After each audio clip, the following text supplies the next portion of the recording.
ஆனால் தமிழ்நாட்டினுடைய சட்டமன்றத்திற்குள்ளாக முஸ்லிம் தீவிரவாதிகள் என்று முஸ்லிம்களை அடையாளப்படுத்தி தீவிரவாதிகளாக சித்தரித்தது திமுக இல்லையா?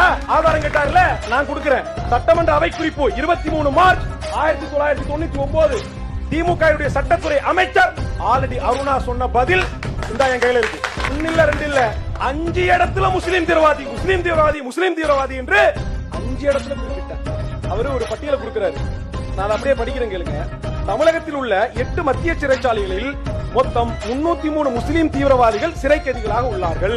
இதுல அல்லுமா இயக்கத்தை சார்ந்தவர்கள் 262 பேர், ஜிஹாத் கமிட்டி இயக்கத்தை சேர்ந்தவர்கள் 6 பேர், தமிழ்நாடு முஸ்லிம் முன்னேற்ற கழகத்தை சார்ந்தவர்கள் 8 பேர் இருக்கிறார்கள். உங்க கட்சிய இயக்கத்தை தீவிரவாத இயக்கமாக சித்தரித்தவர் யாரு? நான் அல்ல, ஆல்ரெடி யாருன்னா திமுக சட்டத்துறை அமைச்சர். இதுல 2 உண்மையா இருக்கணும். ஒண்ணு, அவர் சொன்ன மாதிரி இவங்க தீவிரவாத இயக்கமா இருக்கட்டும்.